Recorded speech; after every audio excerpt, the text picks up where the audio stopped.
সন্মান জনাবলৈ ওলাইছোহি। আমি প্ৰথমতে যিগৰাকী ব্যক্তিৰ কণ্ঠত গীতটিয়ে প্ৰাণ পাই উঠিছেহি তেখেত এগৰাকী খেলুৱৈ, এগৰাকী পাঠক, সকলোৱে জানে, ৰূপক দা বুলি জানে তেখেতক।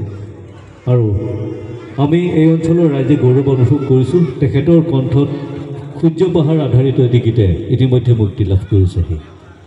আৰু তেখেতক আমি এখন ফুলম গামোচাৰে সম্বোধনা জনাম।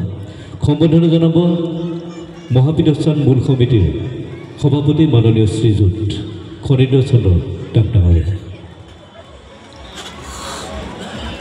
গতিকে হাত চাপৰি দিব। ধন্যবাদ।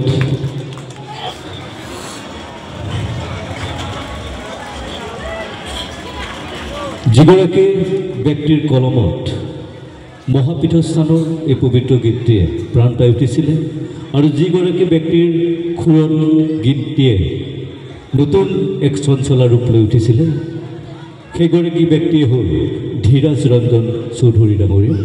আৰু তেখেতক আমি এখন ফুলাম গামোচাৰে সন্মান জনাব মহাপীঠস্থান মূল সমিতিৰ সম্পাদক মাননীয় শ্ৰীযুত হৰমোহন কলিতা ডাঙৰীয়া।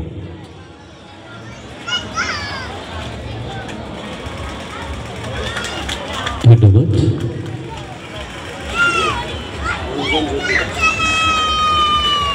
যিগৰাকী ব্যক্তিৰ কেমেৰাত এক দৃশ্য শ্ৰব্য কেছেটে মুক্তি লাভ কৰিছিলে, আমি গীতটোৰ লগতে এক দৃশ্যও দেখিছিলোঁ আৰু তেখেতৰ কেমেৰাত সেই দৃশ্য গ্ৰহণ হৈছিলে।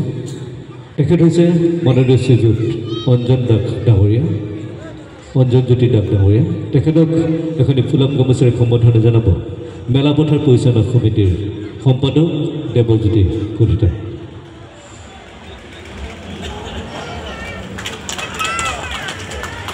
ধন্যবাদ। আৰু এইখিনিতে মই অনুৰোধ জনাম গীতটিয়ে যিহেতু শুভমুক্তি লাভ কৰিছেহি, আমি এটাই এবাৰ গীতটিকে শুনি লওঁ।